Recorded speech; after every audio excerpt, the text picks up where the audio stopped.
I want to start by asking Yogendra Yadav his view on the question of whether Rahul Gandhi needs to apologize.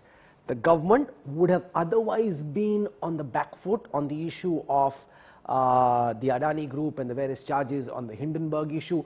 The government very smartly using Rahul Gandhi's comments in Europe to counter-attack the opposition. Do you believe, Dr. Yadav, that there is reason for Rahul Gandhi to have to apologize, because that's something the government is demanding and they're not allowing for Parliament to function in the absence of that? Rahul, your question itself contains half the answer. The government is on the back foot. There is the Adani scam, the biggest scam in the country, and I dare say in the world right now. The whole world is watching India. There is the question of what's happening to opposition leaders. There's a Hindenburg report and everything else. And when you are on the back foot, what do? Manufacture attack, manufacture hurt, manufacture outrage. This is exactly the game that's being played. Guru Prakash Paswan, do you want to respond to Yogendra Yadav's opening comments that this is an effort to counter-attack? Otherwise, the second session of the budget second part of the budget session would have started. The opposition would have been gunning for the government. Therefore, the government smartly, in a political context, is using Rahul Gandhi's comments to counter-attack the Congress and put the Congress and the opposition on the defensive. Yes, Rahul, I was listening to the observations made by Mr. Yogendra Yadav, and he said that the whole world is watching us. Definitely, when we are presiding over G20, when on the initiative of Honorable Prime Minister, the International Year of Merits is being celebrated by the United Nations, we are chairing the SCO as well. So definitely the world is watching us when we are the 5th largest economy of the world. But we have to understand a couple of things. What is Mr. Rahul Gandhi's idea of democracy? We have to accept it. For the first time in the history of our country, for the first time in the history of our democracy, we have a woman from the Adivasi community as the President of India. This is the most inclusive democracy in the history of our democracy. The Prime Minister comes from an extremely backward class community. More than 60% of the Union Council of Ministries comprising of SCs, STs, OBCs. This is definitely by far the most inclusive and diverse cabinet India has ever seen. But Mr. Rahul Gandhi's idea of democracy is something really different. It is about him, it is about his family, it is about his feudalism, which is the idea of democracy of Mr. Rahul Gandhi. By insulting, by questioning the democracy, Mr. Rahul Gandhi has questioned the wisdom of 1.3 billion people in India. He need to give clarification. In Tripura, he need to apologize for that. In Nagaland and in Meghalaya, the Congress party got hammered at the hustings. You won Himachal in a direct fight with the BJP. You have a decent chance in your state of Karnataka. In Gujarat, you were smashed by the BJP. Democracy isn't dead. The Congress party may have its existential challenges, but democracy in India at this moment certainly isn't dead. The BJP demanding this apology, does this put the Congress on the defensive instead of being on the offensive against the government? In the second part of the budget session, you are now having to explain and defend Rahul Gandhi's comments abroad, which a lot of people in the Congress, when I speak to them, are not very comfortable or fully in agreement with.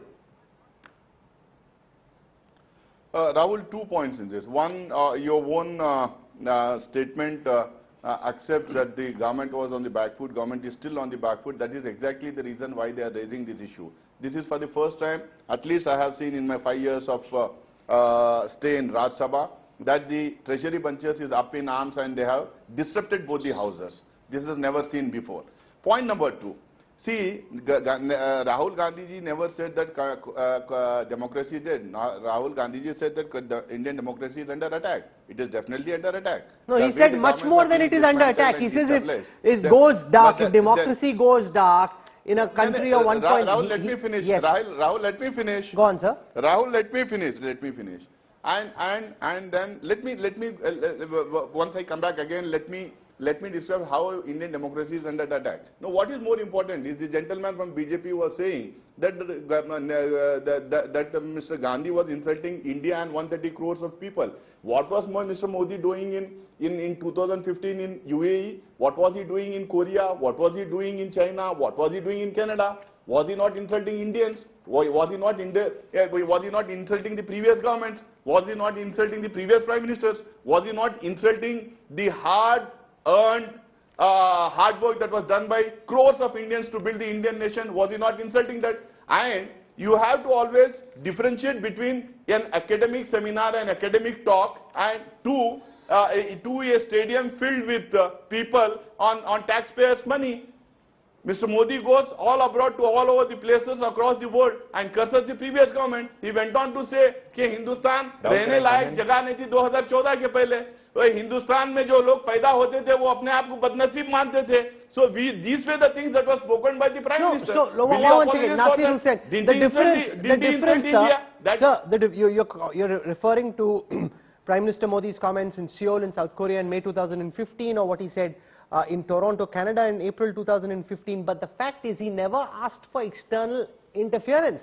He never said US should intervene or Europe should intervene in an Indian matter. If democracy is dead, it's incumbent on opposition parties and everyone in the country to keep democracy alive. That's how you fight to keep your democracy vibrant. You don't ask Uncle Sam and Europe to come and do your job. Nobody is asking anybody to come and do the job. What is it? What he only said was that the bigger democracies, the older democracies in this world are oblivious of what is happening. He didn't invite them to come and do anything here. The Congress party and all other opposition parties are good enough to take on Modi and BJP. It is their time. They are winning election and they know. And you all know how they are winning election. How did you win? How did you win Himachal Pradesh? Sir, we met this morning. We were discussing the Karnataka results, Karnataka elections with Mr. Kharge. You were there. The Congress seems to think they have a good chance in Karnataka. If you win in Karnataka, how would you win? If you do win, then democracy can't be dead. The EC can't be dead. The votes can't be fixed. Rahul, how do you win Himachal? Elections, Rahul. You said that you know how they are winning elections. See, democracy. Rahul, democracy is not just about election. Election is only one part of democratic process. What is happening in the parliament? Do you think the government is allowing the opposition to raise issues in the parliament? Do you think even 267 discussion has been allowed since 2014 till now? Do you think one short duration discussion has been allowed in Lok Sabha from 2014 till now? Was there a discussion on unemployment, on poverty, on Pegasus, on Chinese security, on Adani issue?